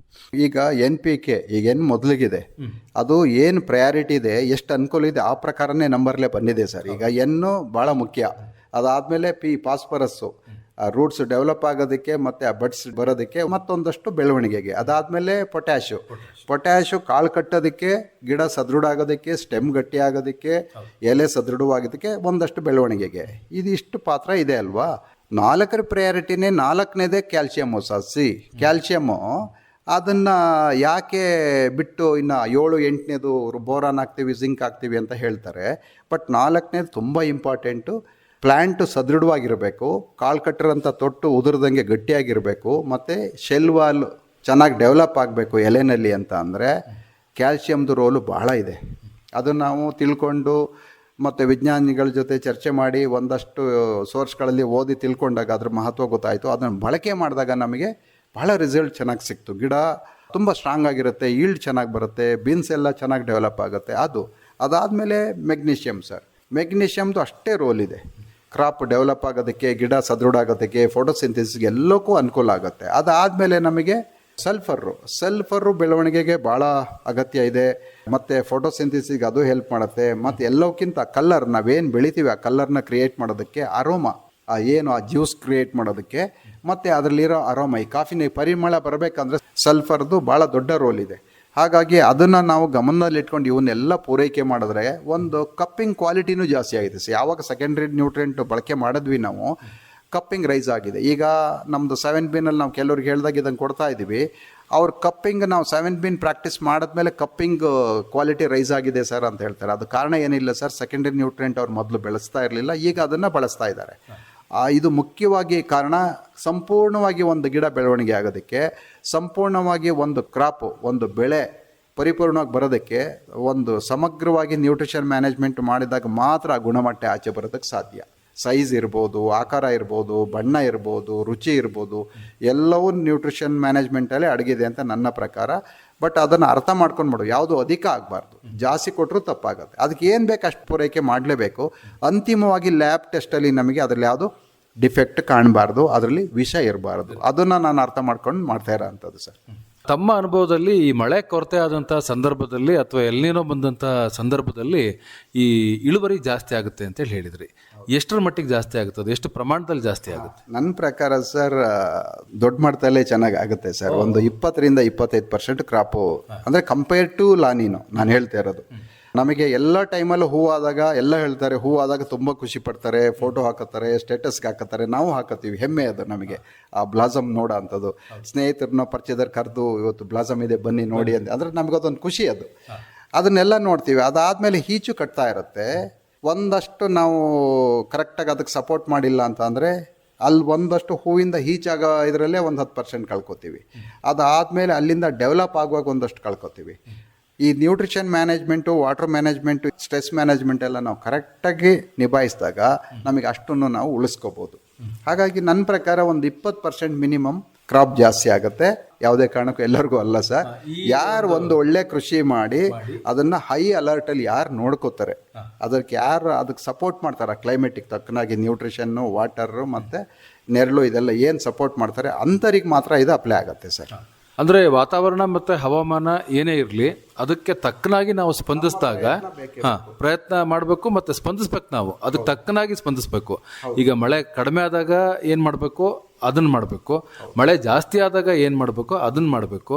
ಇದನ್ನು ಮಾಡಿದಂಥ ಸಂದರ್ಭದಲ್ಲಿ ಇಳುವರಿ ಆಟೋಮೆಟಿಕ್ ಆಗಿ ಜಾಸ್ತಿ ಆಗುತ್ತೆ ಅನ್ನುವಂಥದ್ದು ತಮ್ಮ ಅಭಿಪ್ರಾಯ. ಹೌದು, ಅನಿವಾರ್ಯ ಕೂಡ ಸರ್. ಏನಂದರೆ ಈಗ ಎಲ್ಲಿನೋ ಬಂದಿದೆ ಅಂತ ನಾವು ಕೈ ಚೆಲ್ಲಿ ಕೂತ್ಕೊಳ್ಳೋಕ್ಕಾಗಲ್ಲ. ಅಧಿಕವಾಗಿ ಟೆಂಪ್ರೇಚರು, ಹಿಂದೆಂದೂ ಕಾಣದೇ ಇರೋಂಥ ಟೆಂಪ್ರೇಚರು, ಹೌದು ಅದೆಲ್ಲ ಸರಿ. ಹಾಗಂತೇಳಿ ನಾವು ಸುಮ್ಮನೆ ಕೈ ಚೆಲ್ಲಿ ಕೂತ್ಕೊಳ್ಳೋಕ್ಕಾಗಲ್ಲ. ನಮ್ಮ ಪ್ರಯತ್ನ, ಯಾಕೆ ನಾವು ಸರ್ವೈವ್ ಆಗಲೇಬೇಕಲ್ಲ, ಇಲ್ಲ ಅಂದರೆ ನಾವು ನಷ್ಟಕ್ಕೆ ಒಳಗಾಗ್ಬಿಡ್ತೀವಿ. ಬ್ಯಾಂಕ್ ಮೊರೆ ಹೋಗಬೇಕು, ಆ ಸಾಲನ ಕರೆಕ್ಟಾಗಿ ಟೈಮಿಗೆ ಸರಿ ತೀರ್ಸೋಕೆ ಆಗೋದಿಲ್ಲ. ನಮ್ಮನ್ನು ನಾವೇ ರಕ್ಷಣೆ ಮಾಡ್ಕೋಬೇಕು, ಯಾರು ನಮ್ಮ ರಕ್ಷಣೆಗೆ ಬರೋದಿಲ್ಲ. ಹಾಗಾಗಿ ನಾವು ಅದ್ರ ಬಗ್ಗೆ ಹೈ ಅಲರ್ಟಲ್ಲಿ ನಾವು ಇದನ್ನೆಲ್ಲ ನೋಡಿಕೊಂಡು ನಾನು ಏನು ಹೇಳ್ತೀನಿ ಅಂತ ಅಂದರೆ ಸರ್, ಹಿಂದೆ ಏನಾಗಿತ್ತು, ಬರ ಇದ್ದಾಗ ನಾವೇನೇನು ಮಾಡಿದ್ವಿ, ಅದ್ರ ಸಕ್ಸಸ್ ಸಿಗ್ತಾ ಚೆನ್ನಾಗಿದೆ ಅಂದರೆ ನೆಕ್ಸ್ಟ್ ರಿಪೀಟ್ ಮಾಡೋದಷ್ಟೇ. ಇಲ್ಲ ಅಂತ ಅಂದರೆ ನಮಗೇನು ಅದು ಮಾಡಿ ಏನೂ ಉಪಯೋಗ ಆಗಿಲ್ವಾ, ಬಿಟ್ಬಿಡೋದಷ್ಟೇ. ಹಾಗಾಗಿ ಈ ಥರ ಪ್ರಯೋಗಗಳು ನಿರಂತರವಾಗಿ ನಾವು ಮಾಡ್ಕೊಬಂದು ಮತ್ತು ಕೆಲವು ವೆರೈಟಿಗಳು ಇದರಲ್ಲಿ ಇದಾಗುತ್ತೆ ಸರ್, ಮ್ಯಾಟ್ರ್ ಆಗುತ್ತೆ. ಕೆಲವು ವೆರೈಟಿಗಳು ಈಗ ಒಂದು ಸ್ವಲ್ಪ ಬಿಸಿಲನ್ನ ಸಹಿಸ್ಕೊಳ್ಳೋ ಗುಣ ಇರ್ತವೆ, ಅಂಥ ವೆರೈಟಿಗಳನ್ನು ನಾವು ಸೆಲೆಕ್ಟ್ ಮಾಡ್ಕೋಬೇಕಾಗತ್ತೆ. ಏಲಕ್ಕಿ ಇರ್ಬೋದು, ಮೆಣಸು ಇರ್ಬೋದು, ಅವೆಲ್ಲವೇ ಒಂದೊಂದು ಕ್ಲೈಮೇಟಿಗೆ ಒಂದೊಂದು ಸ್ಪಂದಿಸ್ತವೆ. ಆ ಥರದ್ದನ್ನು ನಾವು ಅಳವಡಿಸ್ಕೋಬೇಕಾಗತ್ತೆ. ಈ ಮಳೆ ಕೊರತೆ ಆದಂಥ ಸಂದರ್ಭದಲ್ಲಿ ಅಥವಾ ಎಲ್ಲಿನೋ ಬಂದಂತಹ ಸಂದರ್ಭಗಳಲ್ಲಿ ಕಾಫಿ ಬೆಳೆಗಾರರು ಏನನ್ನ ಮಾಡಬೇಕು, ಏನನ್ನ ಮಾಡಬಾರ್ದು? ಇಷ್ಟವರೆಗೂ ಏನು ಚರ್ಚೆ ಮಾಡಿದ್ವಿ ಅದೇ ಪ್ರಕಾರ ಸರ್. ಈಗ ಲಾನಿನೋ ಅಂತ ಅಂದಾಗ ನಾವು ಫಸ್ಟೇ ರಿಪೋರ್ಟ್ ಸಿಗುತ್ತೆ ಸರ್ ನಮಗೆ. ವಿಜ್ಞಾನಿಗಳು ಅದನ್ನು ಭಾಳ ಚೆನ್ನಾಗಿ ಹಿಂದೆ ಟ್ಯಾಲಿ ಆಗ್ತಾ ಇರಲಿಲ್ಲ, ಅವ್ರು ಏನು ಹೇಳ್ತಾರೆ ಅದು ಆಗ್ತಾ ಇರಲಿಲ್ಲ. ಇತ್ತೀಚಿನ ದಿನಗಳಲ್ಲಿ ಆಲ್ಮೋಸ್ಟ್ 90% ಅವ್ರು ಏನು ಹೇಳ್ತಾರೆ ಅದೆಲ್ಲ ಅಂದರೆ ಟೆಕ್ನಾಲಜಿಯನ್ನು ಬಳಸ್ಕೊಂಡು ಅವ್ರು ಹೇಳ್ತಾ ಇದ್ದಾರೆ. ಅದು ಆಲ್ಮೋಸ್ಟ್ ಸರಿ ಇದೆ, ಎಲ್ಲರೂ ಗಮನಿಸಿದ್ದೀವಿ. ನೋಡಿ, ಈ ವರ್ಷ ಸೂಪರ್ ಎಲ್ನಿನೋ ಅಂತ ಹೇಳಿದರು, ಅದಕ್ಕೆ ತಕ್ಕನಾಗೆ ನಮಗೆ ಬರೀ 40% ಮಾತ್ರ ಮಳೆ ಆಗಿದೆ. ಅದನ್ನೆಲ್ಲ ನಾವು ಅರ್ಥ ಮಾಡ್ಕೊಂಡು ಅದಕ್ಕೊಂದು ಪ್ಯಾಕೇಜ್ ಆಫ್ ಪ್ರಾಕ್ಟೀಸಿಗೆ ನಾವು ಮೊದಲೇ ಸಿದ್ಧ ಆಗಬೇಕಾಗತ್ತೆ. ಈಗ ಅಧಿಕವಾಗಿ ಮಳೆ ಆದಾಗ ನಮಗೆ ಒಂದು ಫಂಗಲ್ದು ಅಂದರೆ ಏನು ಕೊಳೆ ರೋಗ ಅಂತ ಏನು ಹೇಳ್ತೀವಿ, ಅದರದ್ದು ಸಿಕ್ಕಾಪಟ್ಟೆ ತೀವ್ರತೆ ಇರುತ್ತೆ. ನಮಗೆ ಅದ್ರ ಬಗ್ಗೆ ಹೆಚ್ಚು ಒತ್ತು ಕೊಡಬೇಕಾಗತ್ತೆ. ನಾವು ಡ್ರಂಚಿಂಗ್ ಮಾಡ್ಕೊಳ್ಳೋ ಅಂಥದ್ದು, ಫಂಗಿಸೈಡು ಅಥವಾ ಸೂಕ್ಷ್ಮ ಜೀವಿಗಳನ್ನು ಹೆಚ್ಚು ಅಲ್ಲಿ ಬಿಡೋ ಅಂಥದ್ದು, ಆಮೇಲೆ ಬೋಡೋ ಸ್ಪ್ರೇನ ಕರೆಕ್ಟ್ ಟೈಮಿಗೆ ಮಾಡ್ಕೊಳ್ಳೋ ಅಂಥದ್ದು, ನ್ಯೂಟ್ರಿಷನ್ ಮ್ಯಾನೇಜ್ಮೆಂಟ್ ಮಾಡ್ಕೊಳ್ಳೋ ಅಂಥದ್ದು, ಅದನ್ನೆಲ್ಲ ಮಾಡಬೇಕಾಗತ್ತೆ. ಅದೇ ನೋಡಿ, ಲಾಸ್ಟ್ ಇಯರ್ ನಮ್ಗೆ ಇಷ್ಟೊತ್ತಿಗೆ ನಾವು ಡ್ರಂಚಿಂಗ್ ಎಲ್ಲ ಮಾಡಿದ್ವಿ. ಈ ಸರಿ ನಾವು ಡ್ರಂಚಿಂಗ್ ಯಾವುದು ಮಾಡಿಲ್ಲ, ಅಂದರೆ ಯಾವ ಟೈಮಲ್ಲಿ ಯಾವ್ದು ಮಾಡಬೇಕು ಅಂತ. ಈಗ ನಮಗೆ ಲಾಸ್ಟ್ ಇಯರ್ ಒಂದು ಸಿಸ್ಟಮಿಕ್ ಫಂಗಿಸೈಡ್ ಹೊಡೆದು ಮತ್ತೆ ಬೋಡೋ ಸ್ಪ್ರೇ ಮಾಡಿದ್ದೆ ನಾನು. ಈ ಸರಿ ಸಿಸ್ಟಮಿಕ್ ಫಂಗಿಸೈಡ್ ಹೊಡೆಯೋಕ್ಕೆ ಹೋಗಿಲ್ಲ ನಾನು, ಕಾಫಿಗಾಗಲಿ ಮೆಣಸಿಗಾಗಲಿ, ಅಡಿಕೆಗೆ ಹೊಡೆದಿದ್ದೀನಿ. ಇದರಲ್ಲಿ ನಾವು ನೇರವಾಗಿ ಬೋಡೋಗೆ ಸ್ಪ್ರೇ ಮಾಡಿದ್ವಿ. ನಮಗೆ ಏನು ತೊಂದರೆ ಇಲ್ಲ ಅದರಿಂದ. ಯಾಕೆ ಅಂದರೆ ಡ್ರೈ ಇದರಲ್ಲಿ ನಮಗೆ ಫಂಗಸ್ಗಳದ್ದು ಹಾವಳಿ ಕಮ್ಮಿ ಇರುತ್ತೆ. ಆ ಫಂಗಸ್ಸಿಗೆ ಅಂತಲೇ ಟಾರ್ಗೆಟ್ ಮಾಡಿ ಏನು ಔಷಧಿ ಮಾಡ್ತೀವಿ ಅದನ್ನು ಈ ವರ್ಷ ಕಡಿಮೆ ಮಾಡೋದು ಒಳ್ಳೆಯದು. ಮತ್ತು ಹುಳ ಉಪ್ಟೆ ಮತ್ತು ಮಿಲಿಬಗ್ಸು ಈ ಥರದ ಸಾಮ್ರಾಜ್ಯ ಜಾಸ್ತಿ ಇರುತ್ತೆ, ಅಂದರೆ ಅವು ತುಂಬ ಡಾಮಿನೇಟ್ ಆಗ್ತವೆ. ಅಂಥವನ್ನ ನಾವು ಗಮನದಲ್ಲಿ ಇಟ್ಕೊಂಡು ಅಂಥವಕ್ಕೆ ಕೆಲಸ ಮಾಡಬೇಕಾಗತ್ತೆ.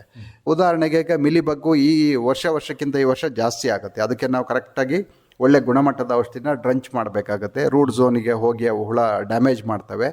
ಹಾಗಾಗಿ ಈ ಥರದನ್ನು ನಾವು ಅರ್ಥ ಮಾಡಿಕೊಂಡು ಈಗ ಫಂಗಿಸೈಡನ್ನು ತುಂಬ ಕಡಿಮೆ ಉಪಯೋಗಿಸಿ ಸಾಕು. ಈಗ ನಮಗೆ ಎಲ್ಲಿನೋ ಡ್ರೈ ಸ್ಪೆಲ್ ಅಂತ ಇದ್ದಿದ್ದು, ಈಗ ಇವತ್ತು ನಾವೇನು ಮಾತಾಡ್ತಿದ್ವಿ, ಈಗ ಅಧಿಕವಾಗಿ ಗಾಳಿ ಮಳೆ ಇದೆ. ಬಟ್ ಅಲ್ಲಿ ಏನಂತಂದರೆ ನಮಗೊಂದು ವರ ಅಂತಲೇ ಹೇಳ್ಬೋದು. ಅದು ಕಂಪ್ಲೀಟ್ ಬರ ಅನ್ನೋ ಒಂದು ಆತಂಕದಲ್ಲಿ ಇದ್ದಾಗ ನಮಗೊಂದು ಬಂಗಾಳ ಕೊಲ್ಲಿನಲ್ಲಿ ಒಂದು ಡಿಪ್ರೆಷನ್, ಅಂದರೆ ನಮಗೆ ವಾಯುಭಾರ ಕುಸಿತ ಅಂತ ಏನು ಹೇಳ್ತಾರೆ ಅದು ಆಗಿ, ಈಗ ಎಲ್ಲಿನೋ ಇದ್ದಾಗ ವಾಯುಭಾರ ಕುಸಿತ ಆಗಲ್ಲ ಅಂತ ಹೇಳ್ತಾರೆ ಸಾಮಾನ್ಯವಾಗಿ. ಅದೇನೋ ಲಕ್ಕಿಲಿ ನಮಗೆ ಅದೊಂದು ವಾಯುಭಾರ ಕುಸಿತ ಸಕ್ಸಸ್ ಆಗಿ ಆಗಿರೋದ್ರಿಂದ ಅದು ನಮಗೆ ಒಳ್ಳೆ ಮಾರುತಗಳು ತಂದು ನಮಗೆ ಮಳೆ ಬರ್ತಾ ಇದೆ. ಇದು ಒಂದು ಖುಷಿ ಪಡೋ ಅಂಥ ವಿಚಾರ. ಈಗೇನು ಮಳೆ ಬರ್ತಾ ಇದೆ ನಾವು ತುಂಬ ಎಲ್ಲರಿಗೂ ಖುಷಿಯಾಗಿದೆ ಸರ್. ಮಳೆ ಜಾಸ್ತಿ ಆದ ನಿರೀಕ್ಷೆ ಮಾಡೋದಕ್ಕಿಂತ ಜಾಸ್ತಿನೇ ಇದೆ. ಬಟ್ ಹಿಂಗಂತೇಳಿ ಹಿಂಗೆ ಮುಂದುವರುತ್ತಾ ಮಳೆ ಇಲ್ಲ. ಮತ್ತು ಏನು ಎಲ್ಲಿನೋ ಇದೆ ಆ ಡ್ರೈ ಸ್ಪೆಲ್ ಮುಂದುವರಿಯುತ್ತೆ. ಈಗ ಒಂದು 10-15 ದಿವಸ ಮಳೆ ಬಂದು ಮತ್ತೆ ನಮಗೆ ಒಳ್ಳೆ ಟೆಂಪ್ರೇಚರ್ ರೈಸ್ ಆಗಿ ಬಿಸಿಲು ಬರುತ್ತೆ. ಹಾಗಾಗಿ ಇದನ್ನೆಲ್ಲ ನಾವು ಅರ್ಥ ಮಾಡ್ಕೊಂಡು ಅದ್ರ ಪ್ರಕಾರನೇ ಮಾಡಬೇಕಾಗುತ್ತೆ. ಈಗ ಸಿಂಪಲಾಗಿ ಹೇಳ್ಬೇಕಂದ್ರೆ ಸರ್, ಈಗ ನಾವು ಏನು ಹುಳ ಮತ್ತು ಈಗ ಬಗ್ಸ್ ಏನಿರುತ್ತೆ, ಮಿಲಿ ಬಗ್ಸ್ ಇರ್ಬೋದು, ಈ ಥರದ್ದು ಈ ಥರದ್ದು ಹಾವಳಿ ಜಾಸ್ತಿ ಇರುತ್ತೆ. ಇಂಥ ಟೈಮಲ್ಲಿ ಒಂದು ಗುಣಮಟ್ಟದ ಔಷಧಿಗಳನ್ನು ನಿಯಮಿತವಾಗಿ ಕರೆಕ್ಟ್ ಟೈಮಿಗೆ ಕೊಟ್ಟು ಅದನ್ನು ನಿಯಂತ್ರಣದಲ್ಲಿ ಇಟ್ಕೊಳ್ಳೋ ಅಂಥದ್ದು. ನಾನು ಈ ಟೈಮಲ್ಲಿ ಏನು ಹೇಳ್ತೀನಿ ಅಂದರೆ, ಫಂಗಸ್ಸಿಗೆ ಏನು ಸ್ಪ್ರೇ ಮಾಡ್ತಾ ಇದ್ರಿ, ಮಳೆ ಅಧಿಕವಾಗಿದೆ, ಅದನ್ನೆಲ್ಲ ಅನಗತ್ಯ ಈ ವರ್ಷ ಪ್ರಮೇಯ ಬರಲ್ಲ. COC ಡ್ರಂಚ್ ಮಾಡೋ ಅಂಥದ್ದು ಅದ್ಯಾವುದು ಈಗ ಬೇಕಿಲ್ಲ ನನ್ನ ಪ್ರಕಾರ. ಮಳೆ ತುಂಬ ಬಂದರೆ ಬೇಕಾದರೆ ಆಗ ಮುಂದಿನ ದಿನಗಳದ್ದು ಡಿಸಿಷನ್ ತಗ್ಬೋದು. ಅಟ್ ಪ್ರೆಸೆಂಟ್ ಏನೂ ಬೇಡ, ನಾವೇನು ಮಾಡಿಲ್ಲ ಸರ್. ಅಂತಿಮವಾಗಿ ಬೆಳೆಗಾರ ಬಂಧುಗಳಿಗೆ ಏನು ಹೇಳಲಿಕ್ಕೆ ಇಷ್ಟಪಡ್ತೀರಿ? ಪಾಸಿಟಿವ್ ಆಗಿ ಯೋಚನೆ ಮಾಡೋಣ, ಲಾಭದಾಯಕವಾಗಿ ಒಂದು ಕೃಷಿ ಮಾಡೋಣ, ಅರ್ಥ ಮಾಡ್ಕೊಂಡು ವೈಜ್ಞಾನಿಕ ಪದ್ಧತಿನ ಸಾಧ್ಯವಾದಷ್ಟು ವಿಜ್ಞಾನನ ಬಳಸ್ಕೊಂಡು ನಾವು ಕೃಷಿ ಮಾಡೋಣ. ಮತ್ತು ಈ ಮೂಲಕ ಇನ್ನೊಂದೇನು ಅಂದರೆ, ಅಲ್ಲಲ್ಲೇ ಪ್ರತಿಯೊಂದಕ್ಕೂ ಇಲಾಖೆಗಳಿದೆ ಸರ್. ಈಗ ನಮಗೆ ಕೃಷಿ ಇಲಾಖೆ ಇದೆ, ಕಾಫಿ ಮಂಡಳಿ ಇದೆ, ಸ್ಪೈಸಸ್ ಬೋರ್ಡ್ ಇದೆ, ಹಾರ್ಟಿಕಲ್ಚರ್ ಡಿಪಾರ್ಟ್ಮೆಂಟ್ ಇದೆ. ಅಲ್ಲಿ ನುರಿತ ವಿಜ್ಞಾನಿಗಳಿದ್ದಾರೆ. ಅವ್ರ ಹತ್ರ ಹೋಗಿ ಚರ್ಚೆ ಮಾಡೋ ಅಂಥದ್ದು, ಅವ್ರು ಬರೆದಿರೋ ಆರ್ಟಿಕಲ್ಗಳನ್ನು ಓದಿ ನಾವು ತಿಳ್ಕೊಳ್ಳೋ ಅಂಥದ್ದು ಸಾಕಷ್ಟು ಅದನ್ನು ನಾವು ಮಾಡ್ಕೋಬೇಕಾಗುತ್ತೆ. ಅವರೇ ಮನೆ ಬಾಗಿಲಿಗೆ ಬಂದು ಹೇಳ್ಕೊಡ್ಲಿ ಅನ್ನೋ ನಿರೀಕ್ಷೆ ನಾವು ಇಟ್ಕೊಳ್ದಲ್ಲೇ ನಾವೇ ಹೋಗಿ ಅಲ್ಲಿಂದ ಕಲ್ತ್ಕೊಂಡು, ಕಾಫಿ ಬೋರ್ಡ್ ಇತ್ತೀಚೆಗೆ ಭಾಳ ಚೆನ್ನಾಗಿ ಆ್ಯಕ್ಟಿವ್ ಆಗಿ ಕೆಲಸ ಮಾಡ್ತಾಯಿದೆ ಸರ್. ಬೆಳೆಗಾರರಿಗೆ ಏನೇನು ಬೇಕು ಅದನ್ನು ಮಾಹಿತಿಗಳನ್ನು, ಮತ್ತು ಸ್ಪೈಸಸ್ ಬೋರ್ಡು ಅಷ್ಟೇ, ಆ ಮಾಹಿತಿಗಳನ್ನು ತುಂಬ ಚೆನ್ನಾಗಿ ತಲುಪಿಸ್ತಾ ಇದ್ದಾರೆ. ಗುಣಮಟ್ಟದ ಪ್ಲ್ಯಾಂಟ್ಗಳನ್ನು ಹಾಕ್ಕೊಂಡು ಲಾಭದಾಯಕವಾಗಿ ಕೃಷಿ ನೆಮ್ಮದಿಯ ಬದುಕು ಕಟ್ಕೋಬೋದು ಅಂತೇಳಿ ದೃಢವಾಗಿ ಹೇಳ್ಬೋದು ಸರ್. Thank you. ಹೆಚ್ಚಿನ ಮಾಹಿತಿಗೆ ಮತ್ತು ನಿಮ್ಮ ಸಲಹೆ ಸಹಕಾರಕ್ಕಾಗಿ ನಮ್ಮ ಬೆಳೆಗಾರರು ತಮಗೆ ಕರೆ ಮಾಡ್ಬೋದು ಸರ್. ತುಂಬ ಫೋನ್ ಆಲ್ರೆಡಿ ಬರ್ತಾ ಇದ್ದಾವೆ. ಅದಕ್ಕೆ ನಾನು 7:15 ಫೋನ್ ಮಾಡಿ, ಡೇ ಟೈಮಲ್ಲಿ ಸ್ವಲ್ಪ ಬ್ಯುಸಿ ಇರ್ತೀನಿ ಅಂತ ಹೇಳ್ತೀವಿ. ಕೆಲವು ಟೈಮ್ ನಾವು ಹೊರಗಡೆ ಇದ್ದಾಗ ಫೋನ್ ಸ್ವೀಕಾರ ಮಾಡಿಲ್ಲ ಅಂದ್ರೂ ವಾಟ್ಸಪ್ಪಲ್ಲಿ ಮೆಸೇಜ್ ಹಾಕಿದರೆ ಅದಕ್ಕೆ ನಾನು ರಿಪ್ಲೈ ಮಾಡ್ತೀನಿ. ನನ್ನ ಮೊಬೈಲ್ ಸಂಖ್ಯೆ 9481565453. ಇನ್ನೊಂದು ಸಾರಿ ಹೇಳಿ ನಿಮ್ಮ ಸಂಪರ್ಕ ಸಂಖ್ಯೆಯನ್ನು. 9481565453. ಒಳ್ಳೆಯದು ಧರ್ಮರಾಜ್ ಸರ್, ಸಾಕಷ್ಟು ವಿಚಾರಗಳನ್ನು, ತಮ್ಮ ಅನುಭವಗಳನ್ನು, ಈ ಮಳೆ ಕೊರತೆ ಆಗಿರ್ತಕ್ಕಂಥ ಸಂದರ್ಭದಲ್ಲಿ ತೋಟಗಳನ್ನು ಹೇಗೆ ನಿರ್ವಹಣೆಯನ್ನು ಮಾಡಬೇಕು, ಏನನ್ನು ಮಾಡಬೇಕು ಮತ್ತು ಏನನ್ನು ಮಾಡಬಾರ್ದು ಅನ್ನುವಂಥ ವಿಚಾರಗಳನ್ನು ಬಹಳ ಸರಳವಾಗಿ ನಮ್ಮ ಬೆಳೆಗಾರರಿಗೆ ತಾವು ತಿಳಿಸ್ಕೊಟ್ರಿ. ತಮಗೆ ಧನ್ಯವಾದಗಳು. ನಮಸ್ಕಾರ. Thank you sir. ಈ ಮೂಲಕ ನಿಮಗೂ ಮತ್ತು ಆಕಾಶವಾಣಿಗೂ ಧನ್ಯವಾದನ ತಿಳಿಸ್ತೇನೆ ಬೇಕು. ಹಾಸನ ಆಕಾಶವಾಣಿ ಭಾಳ ಮೊದಲಿಂದನೂ ಈ ಕೃಷಿಕರಿಗೆ ಹೆಚ್ಚು ಒತ್ತು ಕೊಟ್ಟು ಎಲ್ಲ ಕಾರ್ಯಕ್ರಮವನ್ನು ಮಾಡ್ತೀವಿ. ಅದರಲ್ಲಿ ವಿಶೇಷವಾಗಿ ಕೃಷಿಗೆ ಒತ್ತು ಕೊಟ್ಟು ಆಯಾ ಸಂದರ್ಭಕ್ಕೆ ತಕ್ಕನಾಗಿ ವಿಜ್ಞಾನಿಗಳಿರ್ಬೋದು, ಬೆಳೆಗಾರರಿರ್ಬೋದು, ಅವ್ರ ಹತ್ರ ಮಾಹಿತಿ ತಗೊಂಡು ಎಲ್ಲರಿಗೂ ಕೊಡ್ತಾ ಇರೋದ್ರಿಂದ ಈ ಕೃಷಿ ಕ್ಷೇತ್ರಕ್ಕೆ ಭಾಳ ಹೆಲ್ಪ್ ಆಗ್ತಾಯಿದೆ. ಇದೇ ಥರ ಕಾರ್ಯಚಟುವಟಿಕೆ ಮುಂದುವರಿಲಿ, ಇನ್ನೂ ಹೆಚ್ಚೆಚ್ಚು ಕೃಷಿಕರಿಗೆ ಅನುಕೂಲ ಆಗಲಿ ಅಂತೇಳಿ ಈ ಮೂಲಕ ನಾನು ನಿಮಗೆ ಒಂದು ಧನ್ಯವಾದ ಹೇಳ್ತೀನಿ ಸರ್. ಧನ್ಯವಾದಗಳು ಸರ್. ನಮಸ್ಕಾರ. ನಮಸ್ಕಾರ. ಇದುವರೆಗೆ ಮಳೆ ಕೊರತೆಯ ಸಂದರ್ಭದಲ್ಲಿ ಕಾಫಿ ತೋಟಗಳ ನಿರ್ವಹಣೆ ಕುರಿತಂತೆ ಆಲೂರು ತಾಲೂಕು ಹೊಂಕರವಳ್ಳಿಯ ಪ್ರಗತಿಪರ ಕಾಫಿ ಬೆಳೆಗಾರರಾದ ಎಚ್ ಧರ್ಮರಾಜ್ ಅವರೊಂದಿಗಿನ ಸಂದರ್ಶನ ಕೇಳಿದಿರಿ. ಇವರನ್ನ ಸಂದರ್ಶಿಸಿದವರು ಅರಕಲಗೂಡು ವಿ ಮಧುಸೂದನ್.